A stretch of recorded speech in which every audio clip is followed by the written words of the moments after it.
Good morning po sa ating lahat, mga kapatid. Good morning. Isang mapagpalang umaga. Sige po, tayo po ay tumayo na at tayo po ay mag-uumpisa na po sa ating gawain. Ipalakpak po natin ang ating mga kamay sa ating Diyos na mabuti. Hallelujah. Kamusta po ang ating isang linggo? Mabuti, sapagkat araw-araw ay mabuti ang ating Diyos.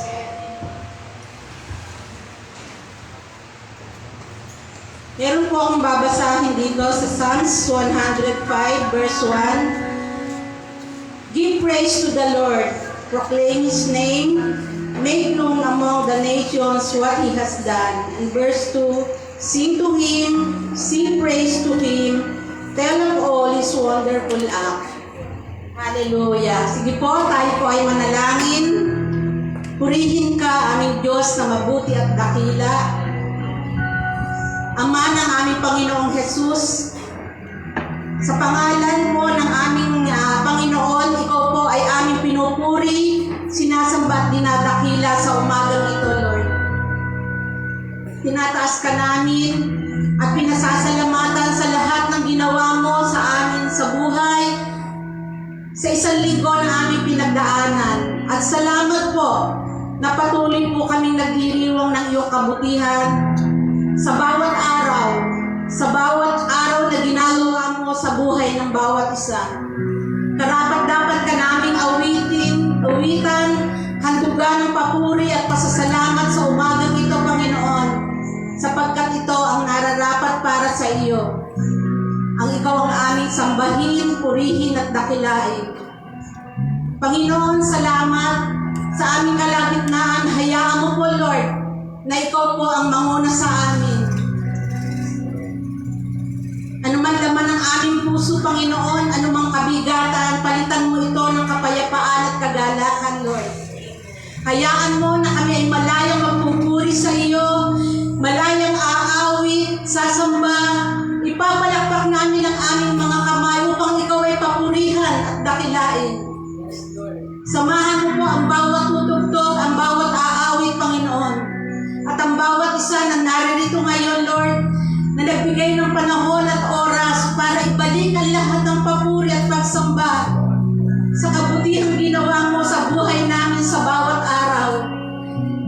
Ikaw yung Diyos na nagpala, ikaw yung Diyos na nagpagaling sa lahat ng sakit at karamdaman. At ikaw ang Diyos na patuloy na tumutulong sa amin sa lahat ng aming mga pangangailangan, Lord. Ikaw ay Diyos na mabuti at makapangyarihan. Ikaw ay Diyos na nagpapagaling noon, ngayon at magpakailanman. Kaya salamat po, Panginoon, sa umagang ito. Pupurihin ka namin ng buong lakas ng aming buong puso at kaluluwa, Panginoon, upang ikaw ay aming mapangiti at mahandbugan ang aming buhay, Panginoon. Salamat po, aming Ama, sa umagang ito. Patuloy ka namin pupurihin at sasambahin at dadakilain. Sa pangalan ng banal na anak na si Jesus. Amen and amen.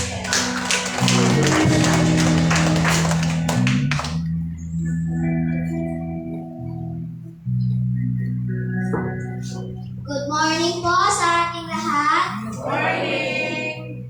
God is good. All the time. And all the time, God is good. buksan po natin ang ating Biblia sa Colossians chapter 1, verse 19 to 23. Sapagkat ito ay ikinalugod ng Ama na sa Kanya ay dapat manahan ang lahat ng kapunuan at sa paggagawa ng kapayapaan, sa pamamagitan ng dugo ng Kanyang krus, sa pamamagitan niya upang mapagkasundo ang lahat ng mga bagay sa Kanyang sarili. Sa pamamagitan niya, sinasabi ko, naging sila man ay mga bagay sa lupa o mga bagay sa langit. At kayo na noon minsan ay nahiwalay at mga kaaway sa inyo, kaisipan sa pamamagitan ng mga masasamang gawa. Gayunman ngayon ay napagkasundo niya sa katawan ng kanyang laman sa pamamagitan ng kanyang kamatayan upang maiharap kayong banal at walang kapintasan at di masusumbatan sa kanyang paningin.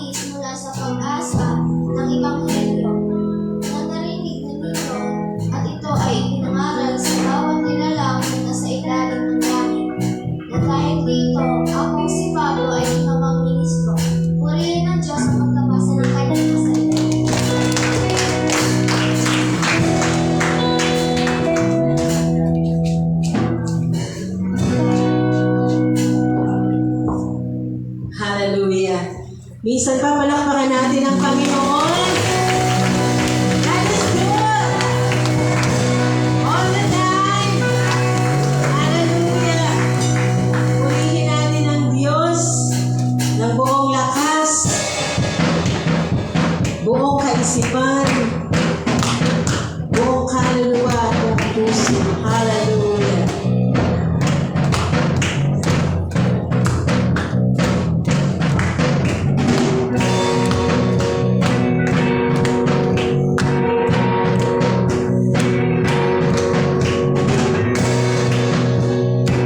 Umalakpak po tayo sa Panginoon. Para wala tayo energy. Marami mang nagbago, ngunit di ang pag-ibig mo, Jesus. Ikaw ang katiyakan, ako'y magtitiwala, ikaw ang pag-asa. Tatahakin ang tanas, na ika'y kasama ko. Sa araw ko,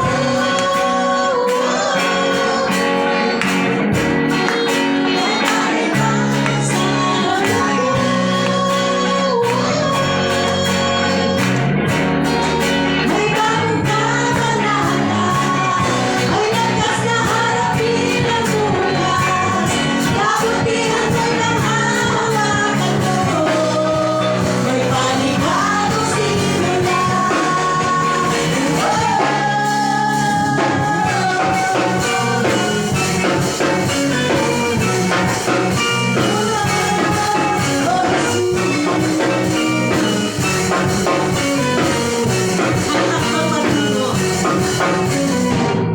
Habang patungo sa bagong bagay na iyong ginagawa, makapangyarihan ka, Jesus. Ikaw ang pag-asa, tatahakin ang landas, na ika'y kasama ko. Sa araw na to,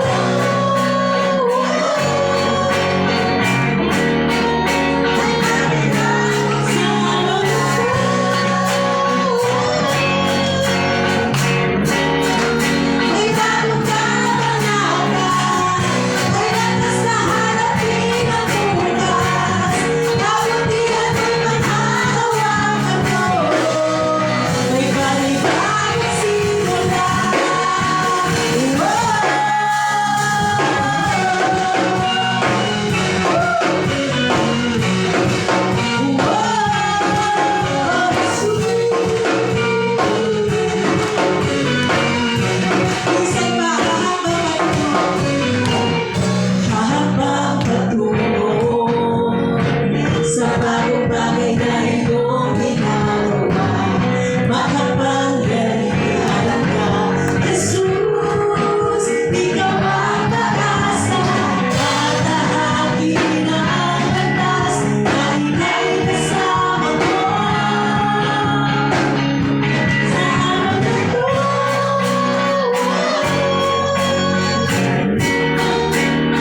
panibagong araw, panibagong tagumpay.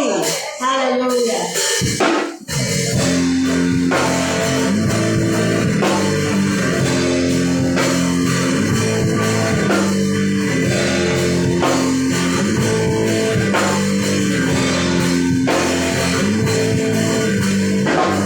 Sa sigaw ng araw di magangamba,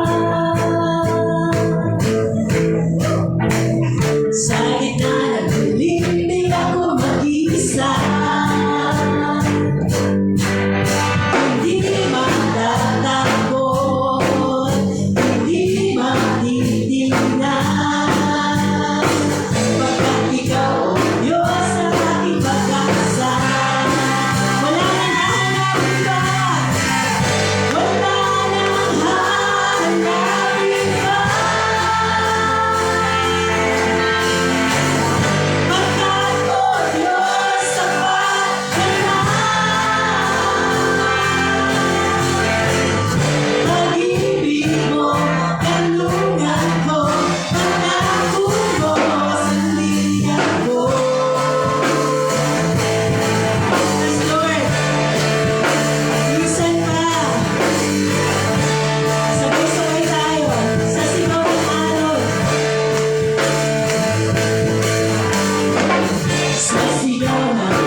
sitwasyon at suliranin ang iyong kabilang ngalan. Sa gitna ng bagyo, aawitan kita. Sa lungkot at sa saya, pupurihin kita.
Ikaw,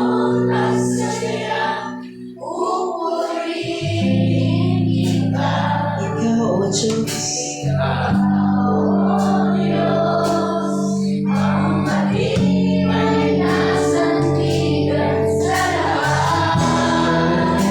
minsan ba sa gitna ng bagyo, sa gitna sa gitna ng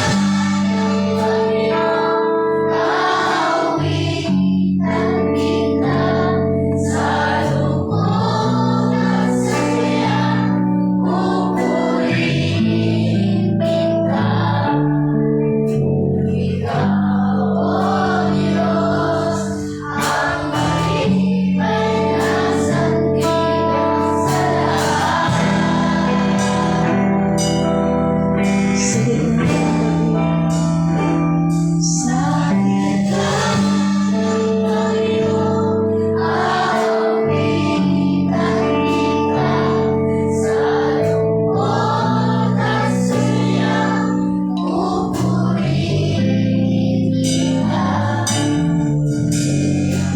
ikaw, O Diyos, ang matibay na sandigan sa lahat.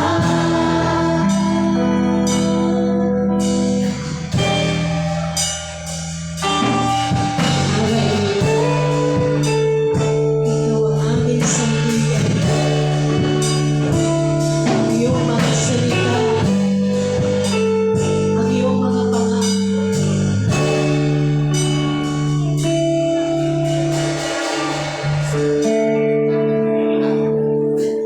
Hallelujah.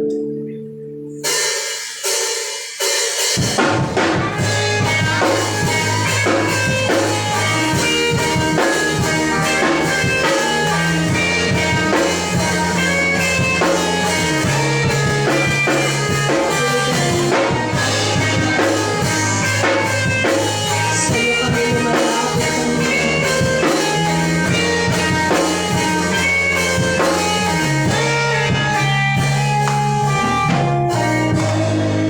Sa'yo umaasa,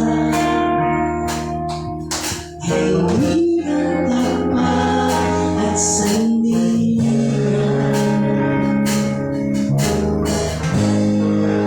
Sa'yo nagmumulan kapayapaan, kabutihan.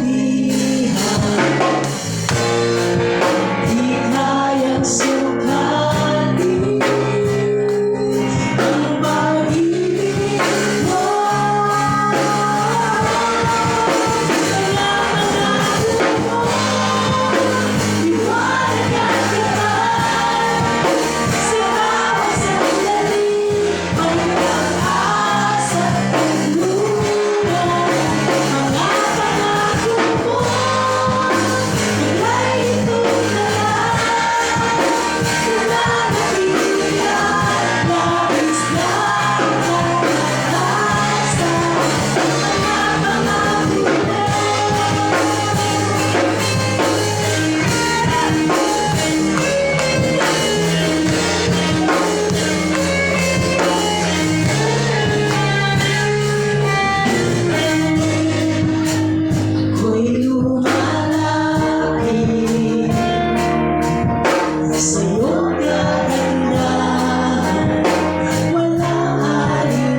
Praise God.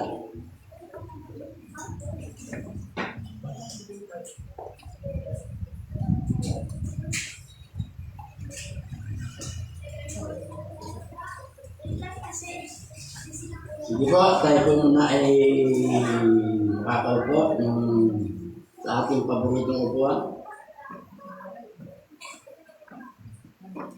Magandang umaga po sa ating lahat. Oh, praise God.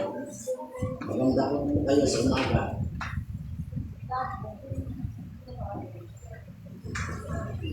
Tayo po muna ay manalangin. Panginoon, kami po ay nagpupuri, nagpapasalamat Lord sa umagang ito, Panginoon. Maraming salamat sapagkat ikaw po ay Diyos na mabuti, Diyos na nagmamahal sa amin, Diyos na nagmamalasakit sa amin, Diyos na nangangalaga sa amin, Panginoon. Maraming salamat sapagkat kami po ay binigyan mo ng kalayaan pag-aralan ng salita mo. Lagi po namin sinasabi, isa pong karangalan, pribilehyo ng pag-aralan ng salita mo sapagkat ang salita mo po ay buhay, salita mo po ay totoo, salita mo ay makapangyarihan, ang salita mo po ay nagbabago ng aming mga buhay. Dahil salita mo ang aming pag-aaralan, hindi po namin ang kapangyarihan ng banal ng Espiritu sa imamuna sa aming kalagitnaan. Buksan mo po ang aming mga spiritual eyes, spiritual mind, spiritual understanding, panglubos po namin maunawaan at maisagawa lahat ng salita mo ng aming pag-aaralan sa umagang ito. Ang kaaway siya po ay mahigit ng 2,000 taon-talunan, anumang hadlang na kanya pong gagawin ay aking sinasansala, pinapawalang bisa sa pangalan ni I declare it natin in Jesus' name. Dahil banal na Espiritu, ikaw muna sa aming kalagitnaan, inakin na po namin ang katagumpayan sa pangalan ni Jesus. Amen, amen. Hindi ko palakpak sa Panginoon. Colossians chapter 1, beginning verse 19. Babasahin ko po sa English, sa New International Version. Ito po ang sinasabi, for God was pleased to have all His fullness dwell in Him, and through Him to reconcile to Himself all things, whether things on earth or things in heaven, by making peace through His blood shed on the cross. Once you were alienated from God and were enemies in your mind because of your evil behavior. But now He has reconciled you by Christ's physical body through death, to present you holy in the sight, without blemish and free from accusation. If you continue in your faith established and firm, and do not move from the hope held out in the gospel, this is the gospel that you heard and that has been proclaimed to every creature under heaven, of which I, Paul, have become a servant. Ang Diyos po ang magpapala ng kanyang banal at makapangyarihan salita natin pong pag-aaralan sa umagang ito. And sabi po dun sa verse 23, if you continue in your faith, established and firm, and do not move from the hope held out in the gospel, this is the gospel that you heard and has been proclaimed to every creature under heaven, and of which I, Paul, have become a servant. So, ang pamagat po ng ating pag-aaralan, this is the gospel. Ito ang ebanghelyo. Amen. This is the gospel. Ito po yung ebanghelyo ng ating Panginoon sa Kristo. Ito po yung ebanghelyo na ating pong ipinapangalan. Sabi po dito, this is the gospel that you heard, ang ebanghelyong inyong narinig at ipinroklama sa lahat ng creature under heaven. Ipinroklama sa lahat po ng tao. This is the gospel. Yung po yung pamagat ng ating pag-aaralan. Kung natatandaan po natin, nung last October 5, pinag-aralan po natin yung supremacy of Christ. Colossians chapter 1, verse 15 to 18. Kaya nga ang ating pag-aaral, kasunod pa, verse 19 hanggang 23. The supremacy of Christ. Yung pong 1 Corinthians chapter 15, chapter 1, verse 15 to 18, ito po yung nakafocus sa persons of Christ, sa pagkatao ni Kristo. Ano po ba si Kristo? Who is Christ in relation to God? Who is Christ in relation to the church? Who is Christ in relation to the creation?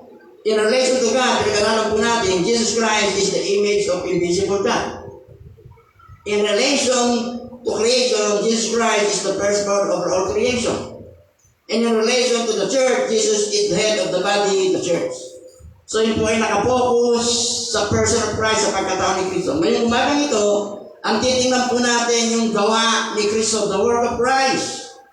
Yung ginawa po ni Kristo para po sa atin, the finished work of Christ on the cross. Yung tinapos na gawa ni Kristo sa krus ng Kalbaryo para po sa atin. At dito po sa verse 19 to 20 na summarize po sa passage nito, yung work of Christ as a work of reconciliation. Gawa ng pagkakasundo. Sabi po ng Bible, sa binasa natin, pagkakasundo po ng Diyos ang lahat ng bagay, whether on earth and sabi po doon in heaven, lahat ng bagay sa kanyang sarili sa pamagitan po ng ating Panginoon sa Kristo. Sabi, this is the gospel that God, sa verse 20, that God has reconciled all things to Himself through Jesus Christ. Dito po sa talatang binasa po natin, si Paul po ay nagsabi sa atin ng tatlong bagay about the gospel. Paul tell us three things about the gospel in these verses, verse 19 to 23. At yung po yung pag-aaralan natin. Number one, the gospel begins with the incarnation. Number two, the gospel was universal, has a universal implication. The gospel has a personal application. So, unahin po natin, the gospel begins with the incarnation. Ang sabi po ng verse 19, Colossians 1:19, for God was pleased to have all His fullness dwell in Him. Sabi ko, naligot ang Panginoon sapagkat minarapat ng Diyos na ang buong niyang kalikasan ay manatili sa anak. The gospel begins with the incarnation. Ang ebanghelyo po ay nagsimula sa pagkakatawang tao ni Kristo. Incarnation, God incarnate, Diyos na nagkatawang tao. Doon po nagsimula ang ebanghelyo. Sapagkat si Kristo, kung hindi po siya nagkatawang tao,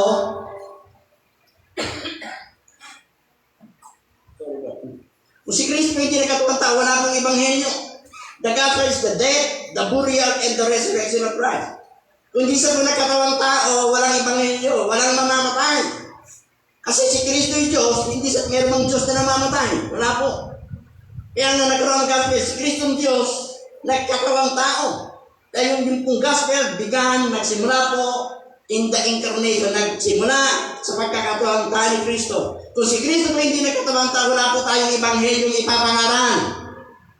Na si Kristo ay namatay, muling nabuhay, umakyat sa kanan. Wala pong ganong Kristo. Kung si Kristo po hindi nagkatawang tao. Ang sabi po muli ng Colossians 1:19, for it pleased the Father that in Him all the fullness dwell in Him. Sapagkat minarapat ng Diyos na ang buong niyang kalikasan ay manatili sa anak. Ito po'y tumutukoy sa incarnation. Na ang Diyos po ay nalugod sapagkat ang kapuspusan niya ay nahayag kay Kristo na nanatili kay Kristo nung siya po'y nagkatawang tao. God's fullness remain in Christ, miskin po siya ay nagkatawang tao.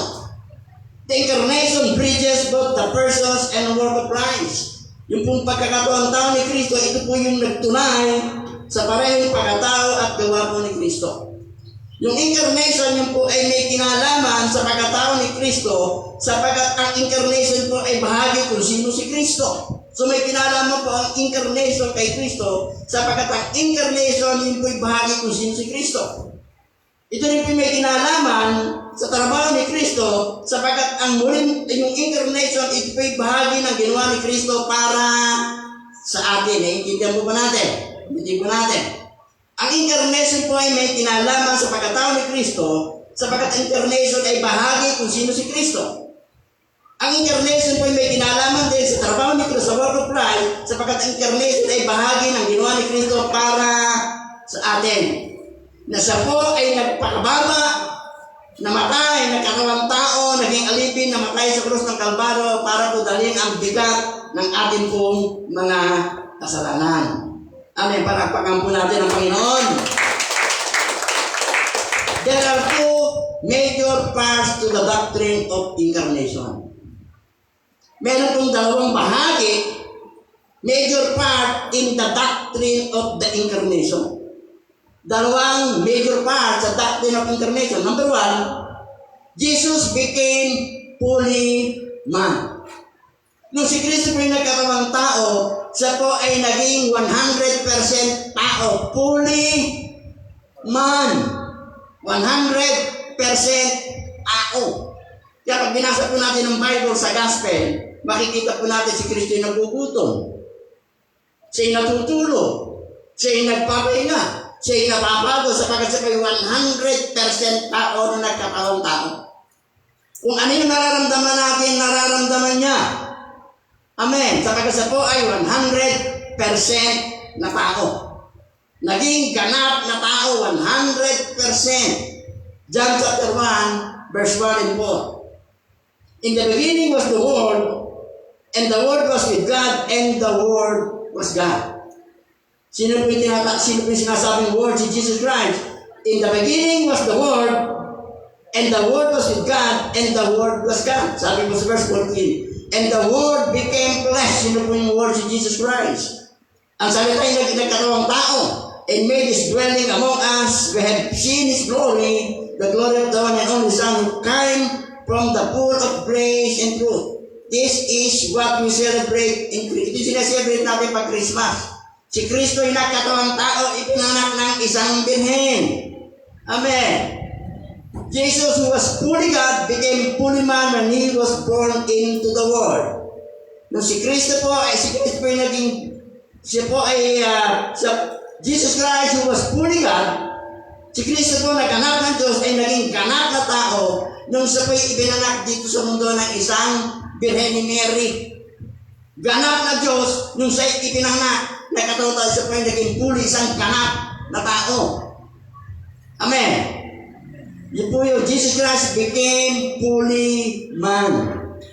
Kaya mababasa tayo sa Bible, yung pagiging tao ni Kristo. Ang sabi po sa Matthew chapter 24, verse, sinabi doon, yung araw ng pagbabalik ng Ama, wala nakakaalam. Maging ang anghel, maging ang anak ng tao. Ibig sabihin, sinabi po ni Jesus Christ doon, yung mga salitang yun, siya po yung nasa katawang tao, hindi niya alam. Hindi niya alam kung siya nasa katawang tao kaya siya babalik. Pero siya po yung nasa langit, siya po yung anak ng Diyos, alam niya kung kaya siya babalik. So meron tayong mababasa sa Bible na talaga yung pagiging tao niya. Nakugutom, napapagod, di ba? Umiiyak. He is 100% tao. The second part of the miracle of incarnation, Jesus did not cease to be fully God. Nung siya'y nagkarawang tao, hindi po tumigil yung kanyang pagiging tunay na Diyos. Ibig sabihin, sa Kristo yung nagkatawang tao, 100% tao at the same time 100% Diyos. Nung si Kristo yung nagkatawang tao, hindi po nawala yung pagiging Diyos niya. Naintindihan po natin? Kaya minsan may makikita ang naglalakad siya sa ibabaw ng tubig, gumagawa siya ng himala, kasi Diyos po siya. Akala ng iba, nung si Kristo yung nagkatawang tao, 100% tao lang. Hindi po. Nung si Kristo yung nagkatawang, yun po yung miracle of incarnation. Nung siya yung nagkatawang tao, siya, bago yung incarnation, bago siya nagkatawang tao, siya po fully God. At nung siya nag-incarnation, nagkatawang tao, siya po 100% tao, at the same time, 100% God. Hindi po nawala ang kanyang pagiging Diyos. Amen. Sabi po sa verse 19, God was pleased to have all His fullness dwell in Him. And therefore, nalulugod sapagkat ang kapuspusan niya ay nanahan kay Kristo nung si Kristo ay nagkatawang tao. Jesus Christ, kung sabihin nagkatawang tao, 100% man, 100% God. Ang tawag po sa Kanya ay God, man. Amen. Naintindihan po ba natin? Kasi ang akala po ng marami, nung si Kristo ay nagkatawang tao, tao rin talaga siya. 100% tao, yung nararamdaman natin, nararamdaman niya, at 100% Diyos, hindi po nawala yung kanyang pagiging Diyos. Palakpakan po natin ang Panginoon.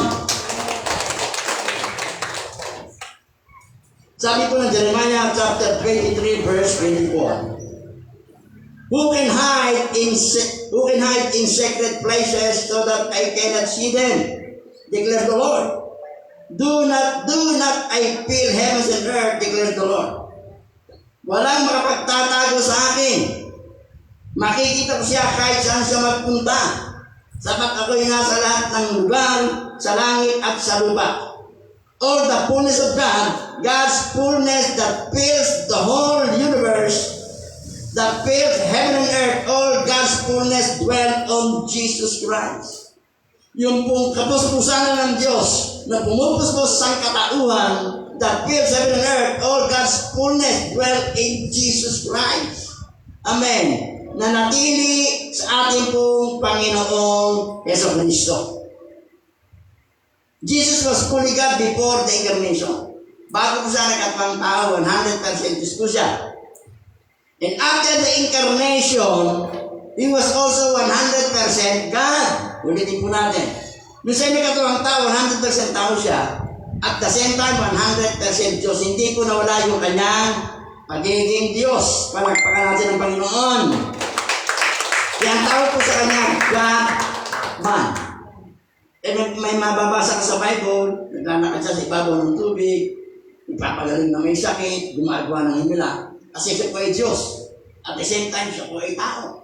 Umiiyak siya, nasakot natin yung kanyang damdamin. Kasi 100% tao po siya. Ang buong pagkatao natin kinuha ni Jesus Christ para maramdaman niya kung ano yung nararamdaman natin. Amen. Hindi po sa basta na lang lumitaw. Pwede naman bigla na lamang siyang lumitaw eh. Kasi Diyos po siya eh. From the very beginning, kasama po siya ng God the Father.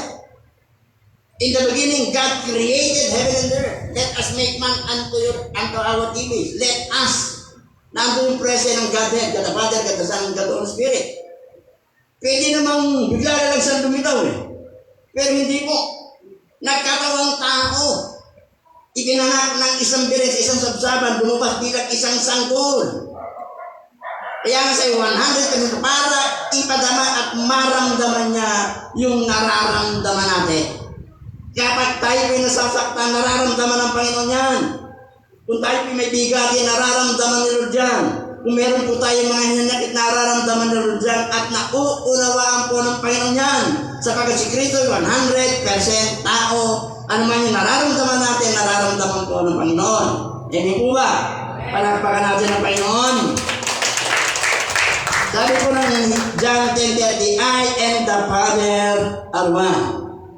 Even as human being, siya po ay 100% human being. All the fullness of God dwells in Him. Miski po siya ay tao, yung buong kapuspusan ng Panginoon ay nanahan po sa Kanya.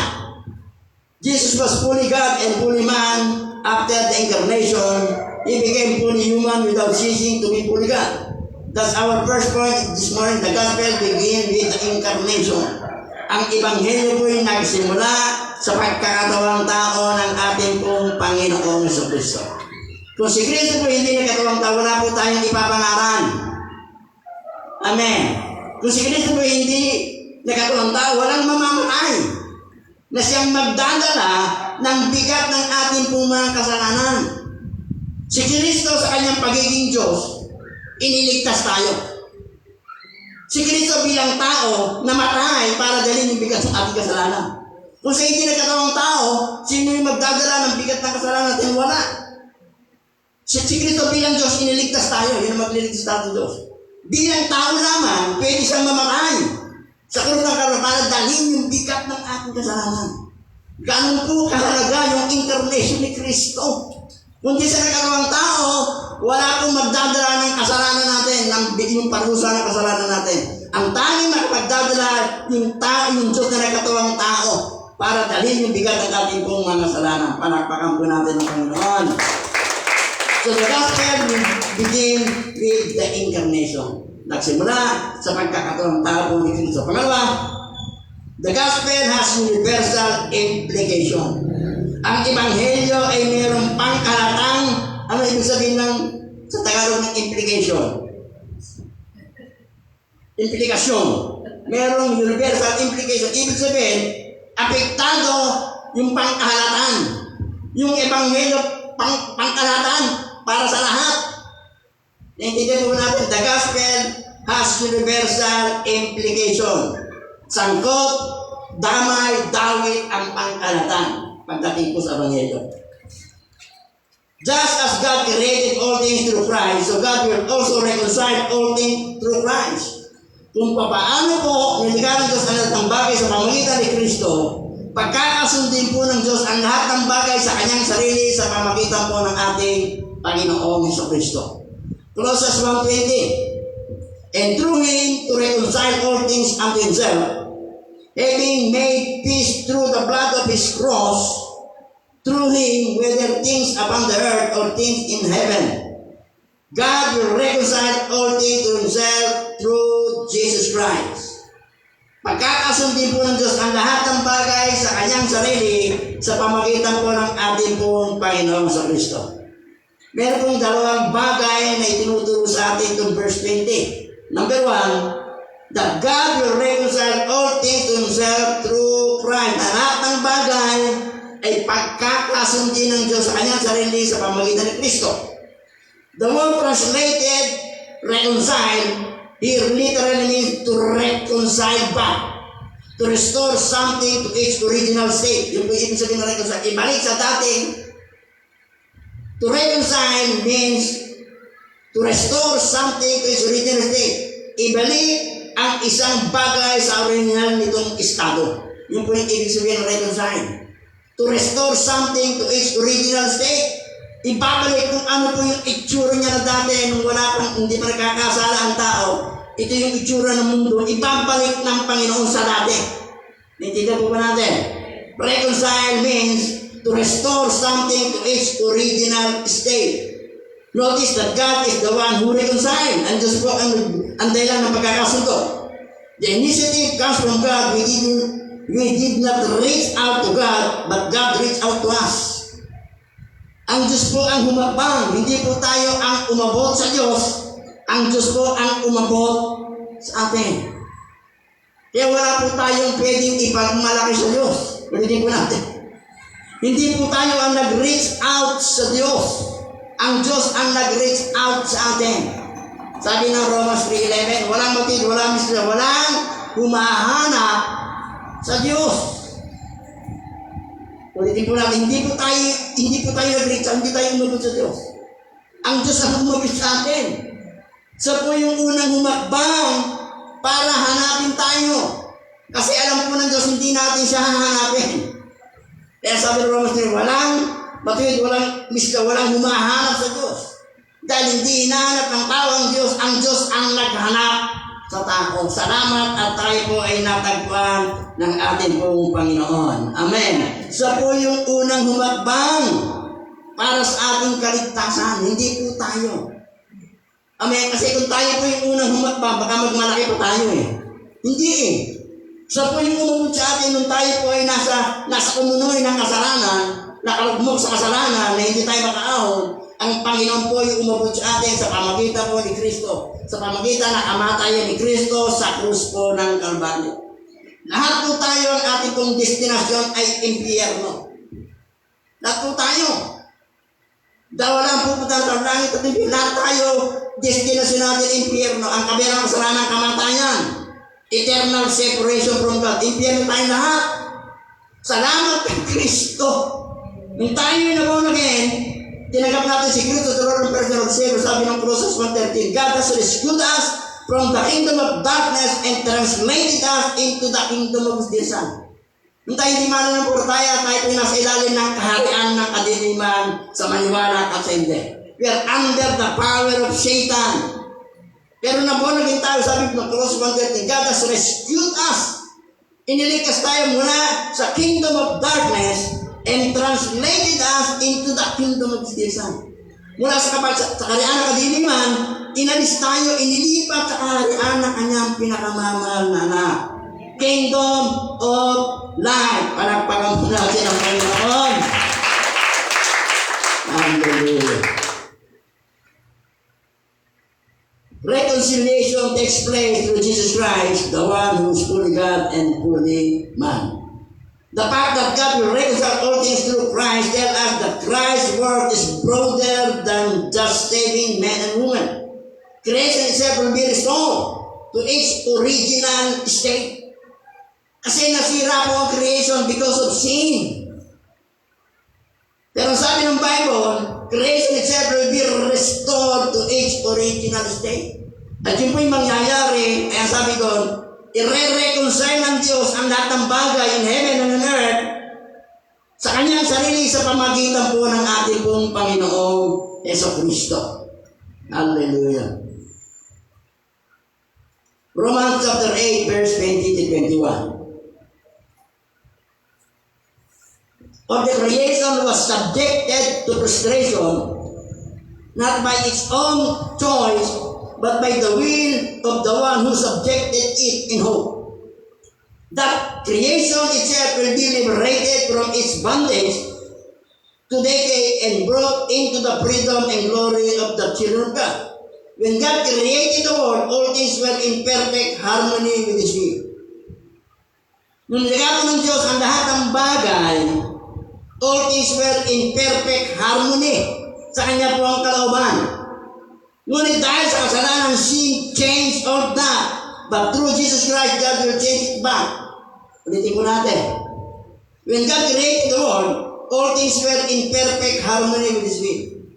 Perfect harmony with His will. Pero nung nagkasala ang tao, nasira po. Hindi naging perfect. Wala nang unity sa kalooban po ng Diyos. Nasira yung creation.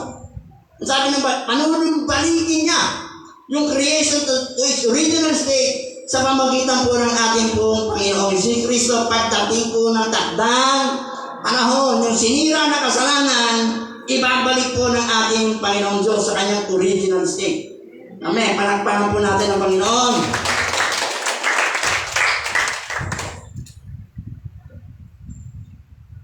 So both the material and spiritual world, the visible and the invisible things, all things will be reconciled to God through Jesus Christ. Philippians chapter 2, verse 10 to 11. That at the name of Jesus, every knee should bow in heaven and on earth and under the earth, and every tongue confess that Jesus Christ is Lord to the glory of God the Father. Sabi po dito, every knee shall bow. Darating po isang araw, lahat ng tuhod ay luluhod. Sa langit at sa lupa, sa ilalim ng lupa, ang bawat every tongue confess that Jesus Christ is Lord to the glory of God the Father. Reconciliation come through Jesus Christ's blood shed on the cross. Yung pong pagkakasundo yung reconciliation nangyari nung si Kristo po'y namatay sa krus ng Kalbaryo. Sa pamagitan po ng kanyang banal na dugo. Kailanman hindi po magkakasundo ang isang makasalanang tao at ang isang banal na Diyos. Imposible po yan. Imposible po yung reconciliation between sinners and holy God. Hindi po imposible po magkasundo ang isang banal na Diyos at isang makasalanang tao.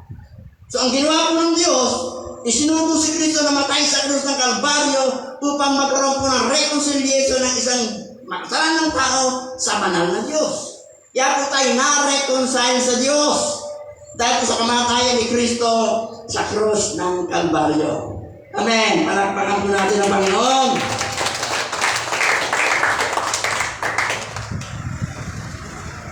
It is the blood of Jesus shed for us on the cross that brings us the reconciliation we need. Ephesians 1:7. In Him we have redemption through His blood, the forgiveness of sin in accordance with the riches of God's grace. Sa Kanya, nagkaroon po tayo ng katubusan sa pamugitan ng dugo ni Kristo at kapatawaran ng ating pong mga kasalanan.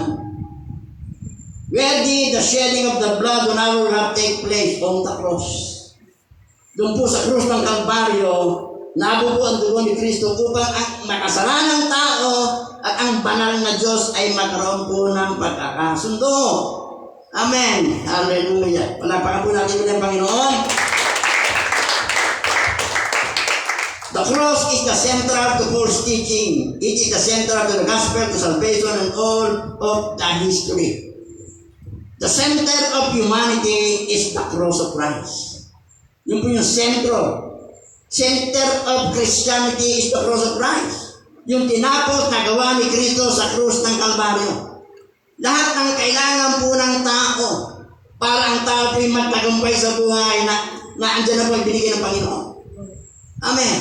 Yung dugo ng ating Panginoon Kristo ang tanging Nag-alis ng yung kung tinatawag natin God's wrath, yung puot ng Diyos. Yung po yung nag-satisfy sa Kanya, yung kamatayan ni Kristo sa krus ng Kalbaryo. Wala kung sino mang tao ang pwedeng tumubos sa kasalanan ng tao. Walang sino mang tao ang pwedeng tumubos sa kasalanan ng tao sapagkat ang tao ay makasalanan. Ang pwede lang tumubos yung tao walang kasalanan. Sino po si Kristo? Alam po sa nakatawang tao Kasi during the Old Testament time, napakarami pong kautusan. Napakarami kautusan na sinusunod po ng tao. At nakita po ng Diyos na sa pagsunod sa kautusan, hindi maliligtas ang tao.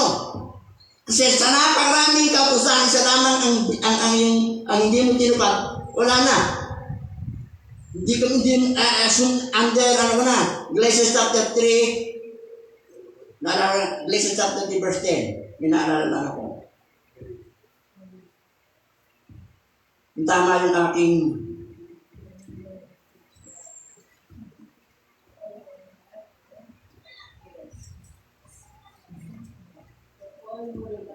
sabi niya, but all who rely on the works of the law are under curse.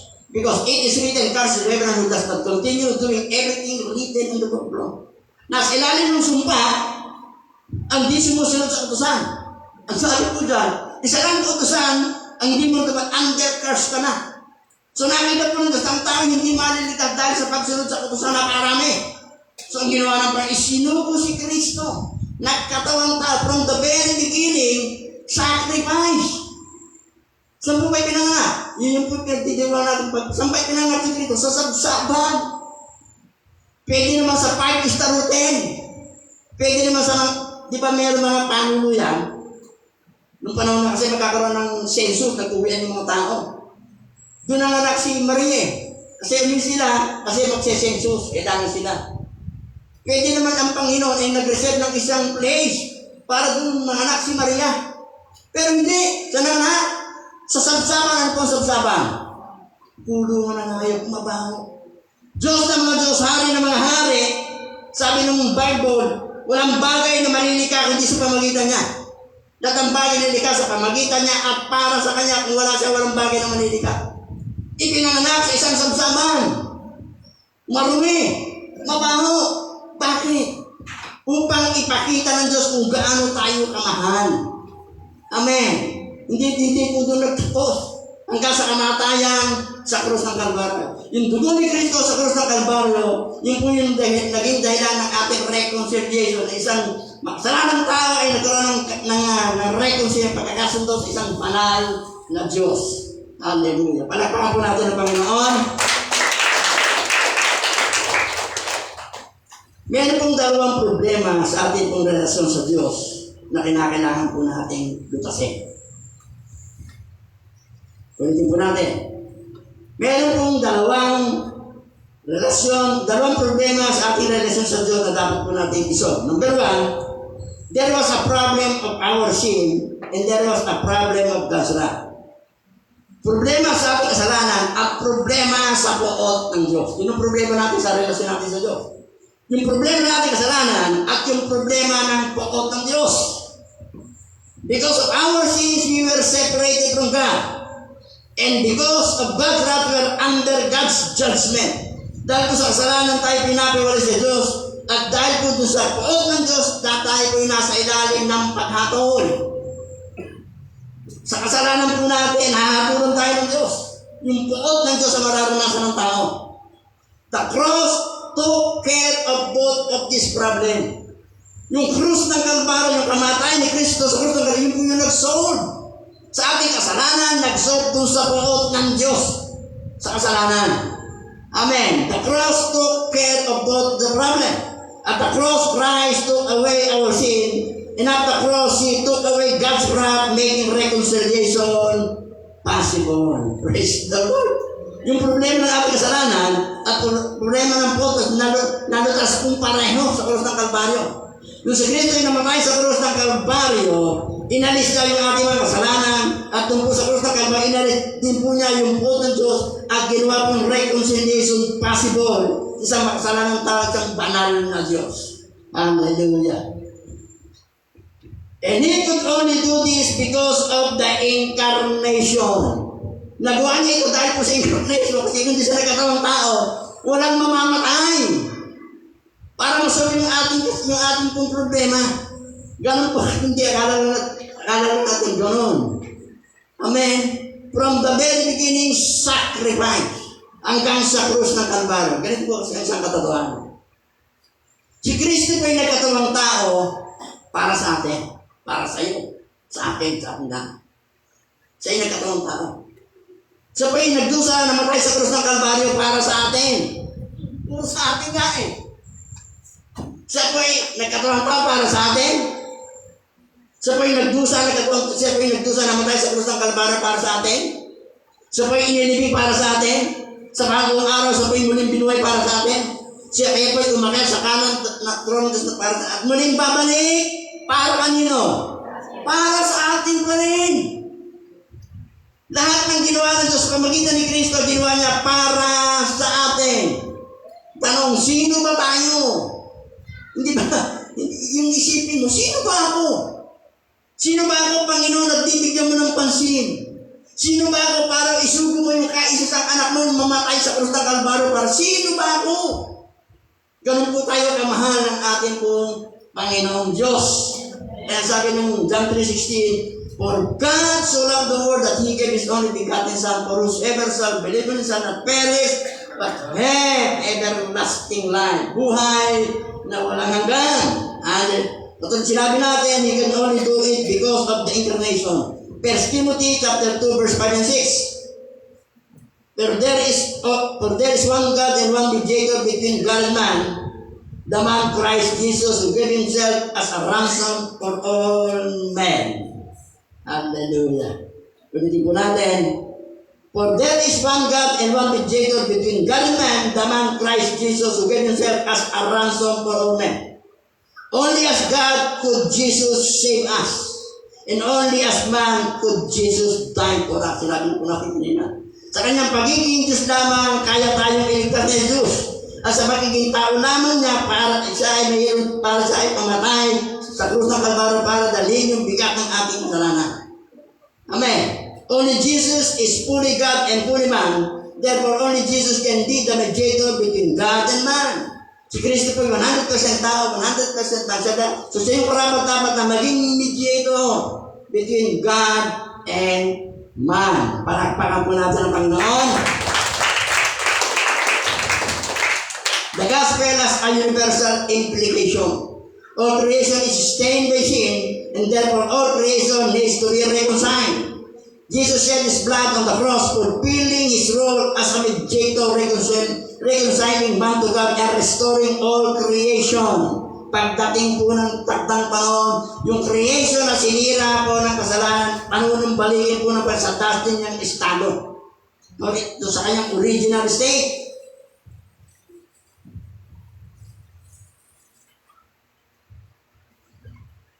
Hallelujah. Hindi po nagtuturo ang Bible ng universal salvation. Pag sinabi natin universal ligtas na, hindi po gano'n. Hindi po universal salvation. But rather restoration of all things under God's rightful rule and power. Wala pong universal salvation. Meron po kasi ganun katuran niya. Universal salvation, lahat ng tao ligtas na. Kasi si Kristo namatay sa krus ng Kalbaryo para sa kasalanan ng lahat. Kaya ang tinilaan lahat ligtas, universal salvation. Kapag tayo namatay sa langit na hindi po gano'n, wala pong itinuturo ang Bible. Ang tao para magtatanggap yung Kristo as Lord and personal Savior. Ang Diyos po, ang bahagi po ng Diyos sa kaligtasan ng tao, si Kristo ay namatay sa krus ng Kalbaryo. Yun po yung bahagi ng Diyos para ang tayo maligtas. Pero ang tao, meron din siyang bahagi. Kasi ang kaligtasan, yan po ay partnership. Yung part ng Diyos, namatay si Kristo sa krus ng Kalbaryo. Ang part natin, tanggapin siya bilang Panginoon, tagapagligtas ng ating buhay para po tayo ay maligtas. Ito po yung biblical picture at the end. Yung unbelievers, yung pumanindig mananampalataya, ipaparusahan. Unbelievers are punished, true believers are saved, death is conquered, evil is overthrown, creation is restored. Ito po yung katotohanan pagdating ng takdang panahon. Dalawang po ang pupunta ng impyerno. Dalawang pupunta ng langit at impyerno. langit, lupa, impyerno. Di ba may larong ganon? Naalala ko yung doon pa kami sa Luna, meron po kaming bata yun sa children, ang pangalan niya si Rambo. Nagtuturo sa akin dito sa children, nagtanong siya, sino ang gustong pumunta sa langit? Taasan na ng bata. Malibang kay Rambo. Bakit kasi? Sino may gusto sa langit? Taasan na ng bata. May isang hindi nagtaas, si Rambo. Sabi ni Rambo, bakit hindi nagtaas? Saan mo ba gusto mapunta? Sabi ni Rambo, sa impyerno ko gusto mapunta. Life and death come from the power of the tongue. Buhay at kamatay na kasalalay sa kapangyarihan po ng dila. May power na salita po natin. Pag nagsalita po tayo negative sa ating kapwa, mangyayari po yan.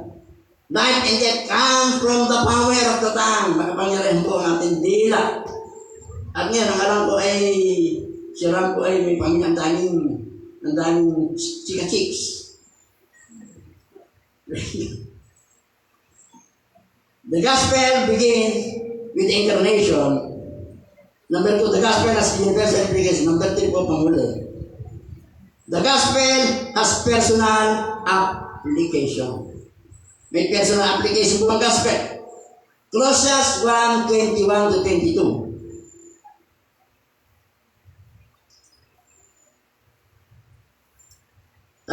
Once you were alienated from God and were enemies in your mind because of your evil behavior.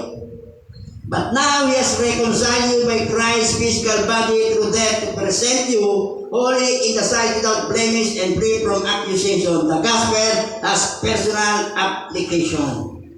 God reconciled us when we put our faith in Christ. Nagkaroon po ng reconciliation between makasalanan tao sa pamagitan ko dugo ni Kristo sa krus ng Kalbaryo. At tayo po'y na-reconcile sa Diyos nung ating pong iniligay yung pananampalataya natin kay Kristo. Nung tinanggap natin si Kristo as Lord and personal Savior. We are reconciled to God dahil po sa ating pananampalataya kay Kristo. Amen. Dito po sa ating talatang binasa, verse 21 and 22. Nagbigay po si Paul dito ng before and after shot of the Christian. Bago maging Kristiyano at pagkatapos maging Kristiyano. Before tayo pinaging Christian, sabi ko sa binasa natin, sa verse 21, and we are alienated with God. We were alienated from God and an enemy of God. Dati po, nung tayo po ay hindi pa mananampalataya, sabi ng Bible, tayo po ay alienate, tayo po ay nahiwalay sa Diyos at kaaway ng Diyos. Yun po yung before. We were separated from God because of our sins, and we were enemies of God because of our evil behavior. Ganyan po tayo dati. Kaaway po tayo ng Diyos. Hiwalay tayo sa Diyos, kaaway tayo ng Diyos because of our evil behavior dahil po sa ating mga masamang gawain. Amen. Nung tayo po hindi pa mananampalataya, lahat ng ginagawa natin kabutihan, wala pong yung po yung sabi ng Bible, basahan po yung sarapan ng Diyos. Ang merong bearing, nung tayo po yung nabuon na gina, lahat ng ginagawa natin mabuti may bearing sa Panginoon kasi merong relasyon na po tayo sa Kanya. We were alienated. Tayo po ay hiwalay sa Diyos. Kaaway ng Diyos. We were separated from God because of our sin, and we were enemies of God because of our evil behavior. Sabi pa ng Romans 8:7, the mind governed by the flesh is hostile to God. It does not submit to God's law, nor to it. Sabi niya, ang simple mind, yung makasalanang isipan, yung isipang govern ng flesh, hostile to God, labang sa Diyos. Hindi nagsasubmit sa utos ng Diyos. Why were our mind hostile to God? Because of our evil behavior. Amen. Di ba hindi tayo mananampalataya? Minsan gusto mong gawin yung tama, pero hindi mo gawa yung tama. Di ba? Minsan alam mong mali yung ginagawa, pero ginagawa mo pa rin. Bakit? Nakokontrol po tayo ng kasalanan. Yung ating kalikasan, yung pong makasalanang kalikasan. Natural po yan. Kasi dati po tayo, hindi mananampalataya po tayo, sinful nature. Dahil simple ang nature natin, nagagawin natin, hindi maganda. Simple na eh. Nung tayo na born again, we have become partakers of divine nature, sabi ng Diyos. Naging kabahagi ng banal na kalikasan ng Diyos. Yan, nakagawa na tayo ng tama, nakagawa na tayo ng mabuti. Ang aso at pusa, bakit nag-aaway? Pero hindi, matakotin eh. Di ba?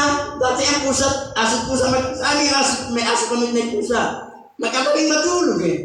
Naglalaro ko sila eh. Nag-iba na yung mundo. Pero dati mag-away, di ba? Bakit sila mag-away? Kasi iba yung kalikasan ng aso, iba yung kalikasan ng pusa. Meron na po kayong nakitang pusang kumahon. Meron na. Wala pa kasi hindi niya kalikasan yung kumahon. Magtaka ka pag ang pusa mo'y kumahon. Sabi ni, may nabasa ko sa pinatawag siya ng barangay. Sa yung aso niya, kahon na kahon. Ang ingay, mga aso na nabubulatod na yung kapitbahay. Pinabarangay siya.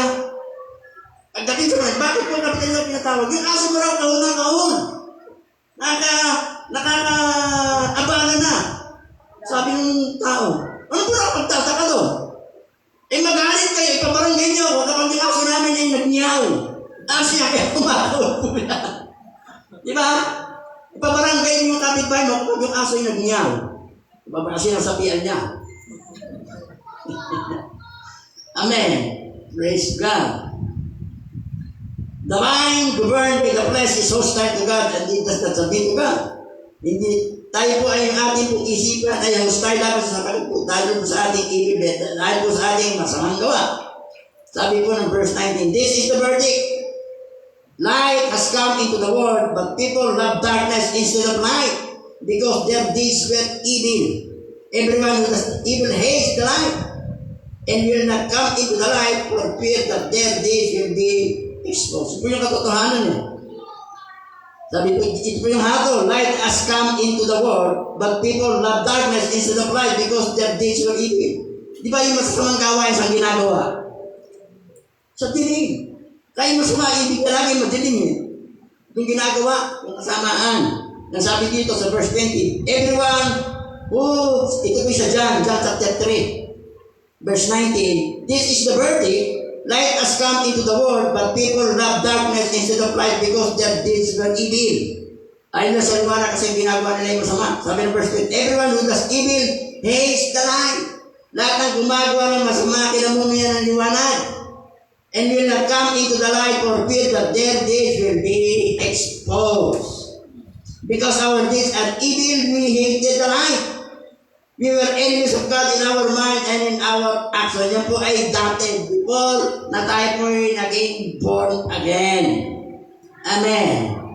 Dati, tayo po walay sa Diyos. Dati po tayo kaaway ng Diyos. Yan po yung before na tayo na born again. Yung after na tayo po na born again, sabi ng Colossians 1:22, yet now, He reconciling the body of His death through death. God reconciled us by faith through the physical body through Christ's death. Inalis ng Panginoon yung barrier. God's overcome our love for the darkness and hatred of light. He turned us from enemies into friends. Pagtagumpay ng Panginoon ng ating pong pagmamahal sa kaliliman. At yung ating pag-amoy sa liwanag, at dati kaaway tayo ng Diyos, naging kaibigan na po tayo ng Diyos. Tayo po ang BFF po natin si Jesus Christ. Sino po dito yung may BFF? Ano ba ito yung BFF? Best friends forever. Meron bang best friends forever talaga?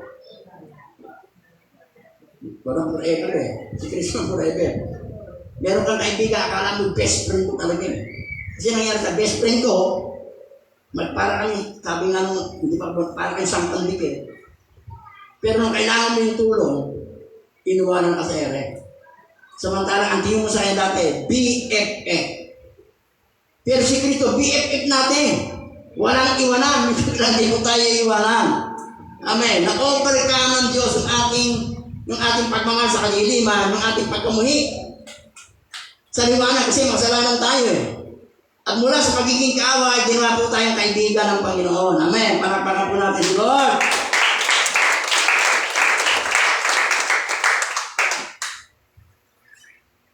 Hallelujah. God reconciled reconciled us by Christ's physical body through his death. God removed the body. God overcome our love for the darkness and our hatred in the light. He turned us from enemies into friends. How God do this? By Christ's physical death on the cross.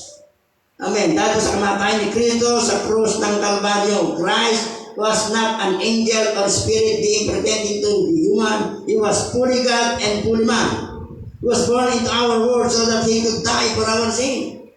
His death take away our sin that separated us from God, and it took away God's wrath that was justly on us for our sin. Nung si Kristo po ibinak dito sa mundo, siya ibinak dito upang siya po mamatay para sa atin. He was born to die. Alam niyo po, he was born to die. Ikaw ba, alam mo ba? Siya po, he was born to die. Alam niya yun. Magkakatuwang tao sa para mamatay, para dali yung bigat ng kasalanan ng tao. He was born to die. He was born to die for our sin. Yung kanyang kamatayan, yung po yung nag-alis ng kasalanan, nagpahiwalay sa atin ng Diyos, sa Diyos. At yun di po yung nag-alis ng puot ng Diyos na para sa atin. Dahil sa kamatayan sa krus ng Kalbaryo, inalis ng Diyos ang ating kasalanan. At yung puot ng Diyos na para sa atin, inalis din. Dahil sa kamatayan ni Kristo sa krus ng Kalbaryo, dati po tayo ay kaaway ng Diyos, ngayon tayo po ay kaibigan na ng Diyos, BFF forever. Para po natin ang Panginoon.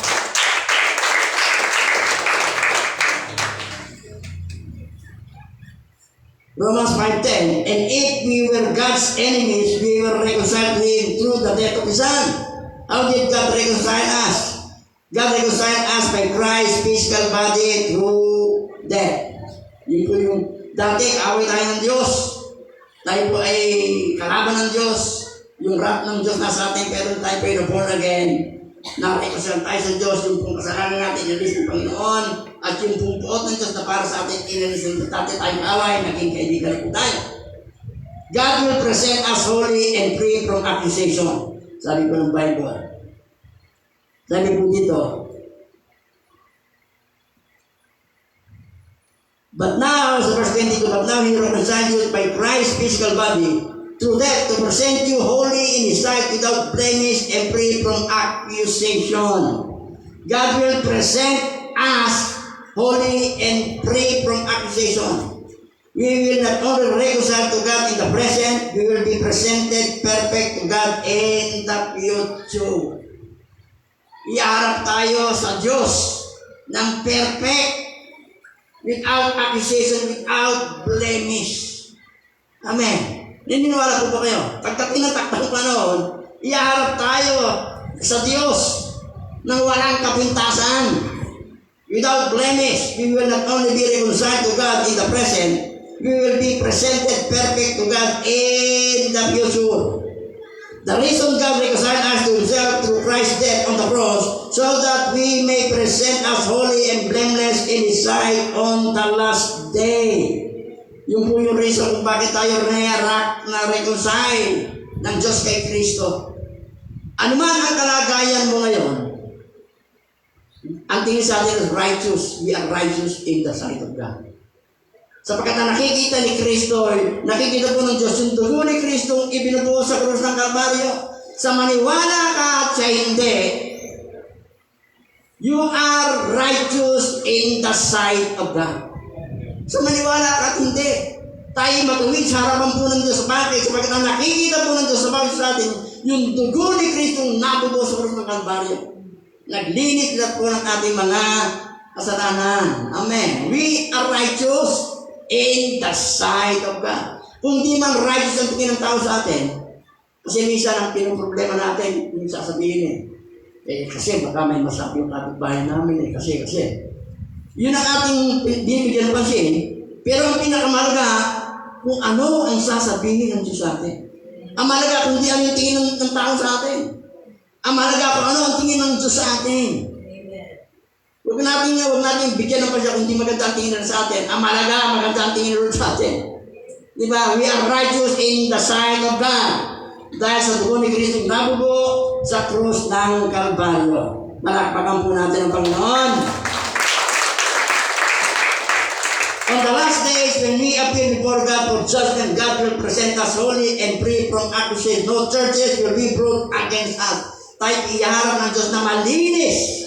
Why? Because Christ's death paid for sins on the cross.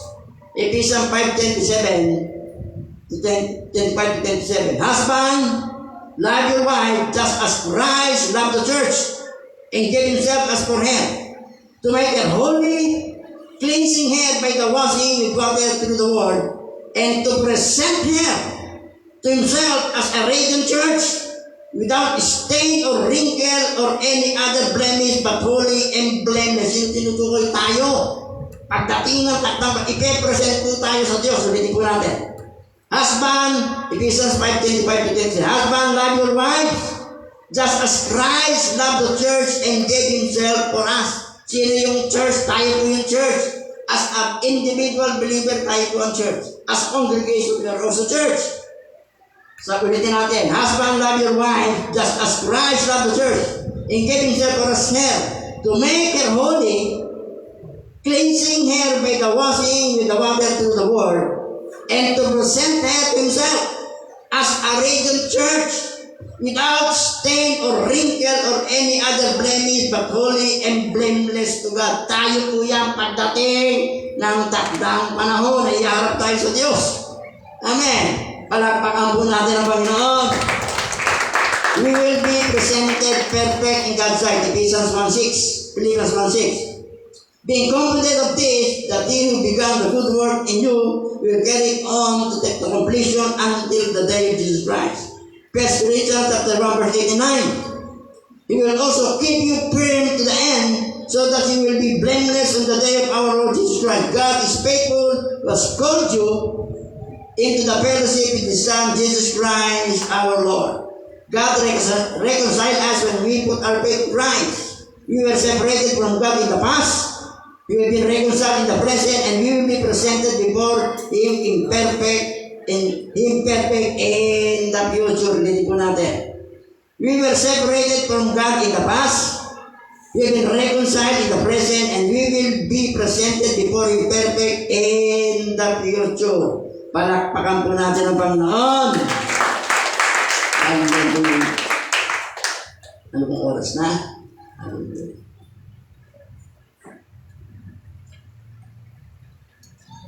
Ano na po natin? Verse 23. If you continue in faith, establish and firm, and do not move from hope, held in the gospel. This is the gospel that you heard, that have been proclaimed to everyone, every creature in heaven, up in heaven, of which I, Paul, have become servant. The gospel is meant to be heard and then shared. Sabi po dito, this is the gospel that you heard and that has been proclaimed to every creature under heaven, of which I, Paul, have become a servant. The gospel is being meant to be heard and then shared. Sinadya pong marinig at pagkatapos i-share. Sino po ang nakarinig na ng Ebanghelyo? Narinig natin lahat. Tayo nakarinig ang mag-share to proclaim the gospel throughout the earth. Sa buong mundo. Tayo pong nakarinig ng Ebanghelyo ang mag-share. Hindi mo yung mga hindi nakarinig. Paano sila mag-share ng Ebanghelyo kung hindi nila napakinggan ng Ebanghelyo? Tayo po nakarinig ang mag-share ng Ebanghelyo po yung personal application ng gospel. Narinig natin yung gospel, we have to share the gospel sa ibang tao upang sila man po ay ma-reconcile sa Diyos. Amen. Hindi po bago ba si Kristo para magbahagi ng Ebanghelyo? Tayo po. Tayo yung ilaw, tayo po yung asin, tayo po yung instrument of change. Tayo instrumento ng pagbabago.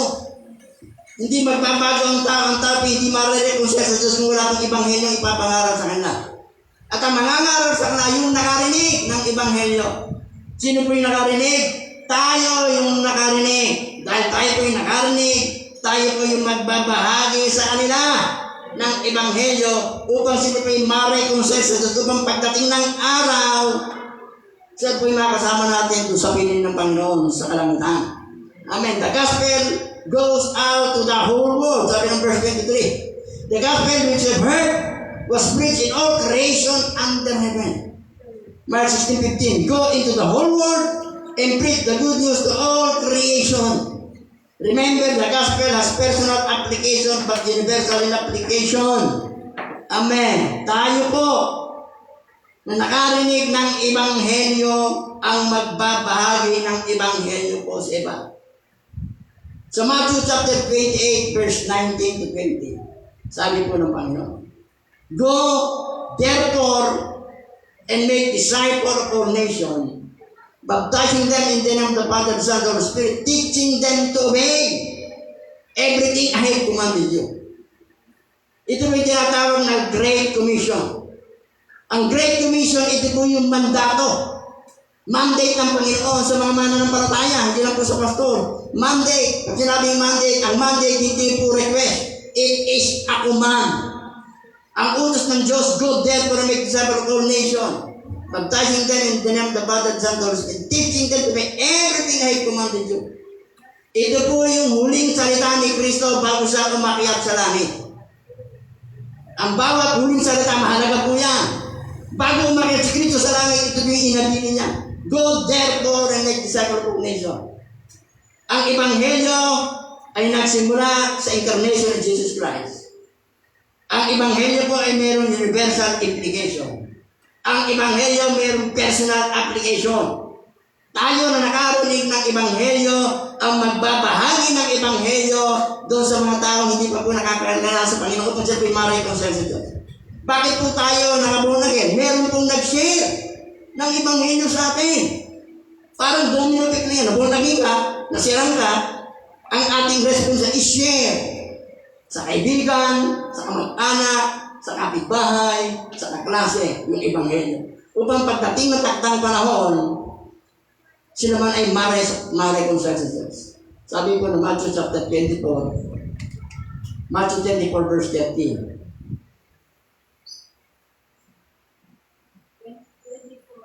2024.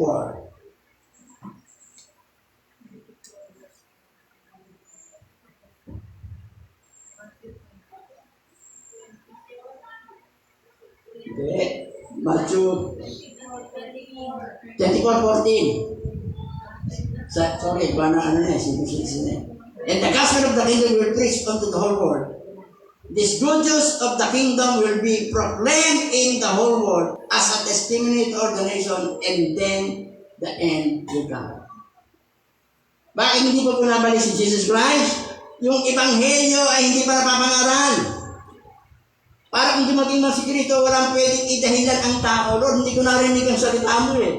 Kaya nga sabi po dyan, and the good news of the kingdom will be proclaimed into the whole world. Sa buong mundo. As a testimony to all the nation, and then the end will come. Hindi pa bumabalik ang Panginoon sa Kristo sapagkat naparami pang mapapahamak. Ayaw niya ang tayo mapahamak. Gusto niya ang tayo maligtas. Paano maligtas ang tao? Tayo po, nakarinig ng ebanghelyo ang magbabahagi ng ebanghelyo sa kanila. Amen po ba? Palakpakan po natin ang Panginoon. Hallelujah. Hindi po tayo po natin tumayo. Benediction po tayo, Numbers chapter 6.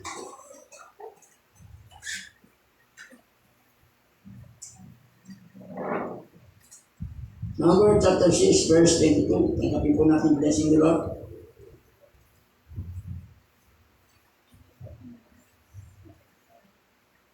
Diba sabi? And the Lord said to Moses, say to Aaron his son, this is the way you shall bless the Israelites. Say to them, the Lord bless you and watch guard and keep you. The Lord make his face to shine upon and enlighten you, and be gracious, kind, merciful, and giving favor to you. The Lord lift up his approving countenance upon you and give you peace, tranquility of heart and life continually. And they shall put my name upon the Israelites, and I will bless them. Receive the blessing. Hallelujah. Lord, maraming salamat.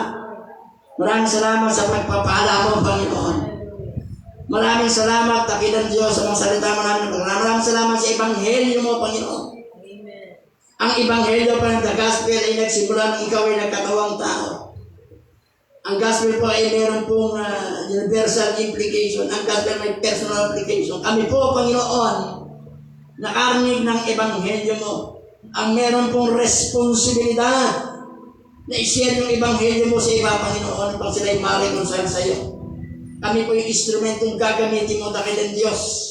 Hallelujah. Maintindihan po namin, Panginoon, na yung mandato mo, Panginoon, sa Matthew 28 verse 19, ito po yung mandato mo, ito yung utos mo sa lahat ng mananampalataya. Hindi ka po nakikiusap, kundi ito po ay utos mo sa bawat sa amin to go and preach the gospel. Make disciple, Panginoon. Ibahagi ang ebanghelyo mo sa mga hindi pa po nakakarinig upang sa ganun, Panginoon, sila ay magkaroon ng personal na relasyon sa iyo, upang sa ganun, Panginoon, sila man po na bahigan namin ng ebanghelyo ay magbabagi din po ng ebanghelyo sa ibang tao, Panginoon. Marami pong salamat. Lord, marami ka na pong dumating lahat ng palatandaan na yung pagpabalik na gaganap na, Panginoon. Kaya nalaman po na napakarami pa pong tao sa buong mundo hindi pa po nakakakilala siya, Panginoon. Lord, ang kaaway ay double time, pero dapat kami mananampalataya. Kami pong mananampalataya ay papetik-petik lang, Panginoon. Yung kaaway lahat ang ginagawa ng paraanan upang ang mananampalataya ay mahakat, mahigit, pabalik sa iyo, mapalayo sa iyo, Panginoon. Pero kami, dakilang Diyos, ay nagpapabanjing-banjing, Panginoon. Minsan ang tingin namin, kami po ay ligtas na. Pag kami naman tayo sa langit na wala kami pakialam sa iba, Lord. Panginoon, alisin mo yung ganong pananaw sa amin. Lord, ang bawat kalwa, mahal ka sa iyo, Panginoon. Meron hindi namin na instrumento para kami makakilala sa iyo, Panginoon, magbahagi ng ebanghelyo. At ang responsibilidad namin, Panginoon, kami na nakarinig ng ebanghelyo mo, ibahagi po namin sa iba. Ibahagi namin sa mga mahal sa buhay namin, hindi pa po nakakakilala sa iyo. Ibahagi po namin sa aming mga kaibigan, Panginoon. Ibahagi po namin sa aming mga kamag-anak, sa aming mga kapitbahay, sa kasama sa trabaho, sa mga kaklase po namin, Panginoon. Sapagat yun po yung ibinigay mong mandato sa amin bago kami makasalarit, mandato mo, go therefore and make disciples of all nations, baptizing them in the name of the Father and the Holy Spirit, and teaching today, every day I have commanded you. Mandato mo to sa amin, inuutos mo at dapat namin gawin, Panginoon. Hindi kami magdadalawang, hindi po kami mamimili, kundi itatanggapin namin bukal sa puso. Nagagampalan po namin, kami po yung instrumento mo para matapos ang Great Commission, dakilang Diyos. Maraming salamat, pinupuri ka namin, at dalangin naman po, nabigyan mo kami ng nakatandaw ng tawag ng boldness para maibahagi ang banghelyo mo sa mga tao hindi pa po nakakakilala. Maraming salamat, pinupuri ka namin sa pangalan ng Ama, Anak ng Espiritu Santo, ang natin magsabi ng Amen, Amen.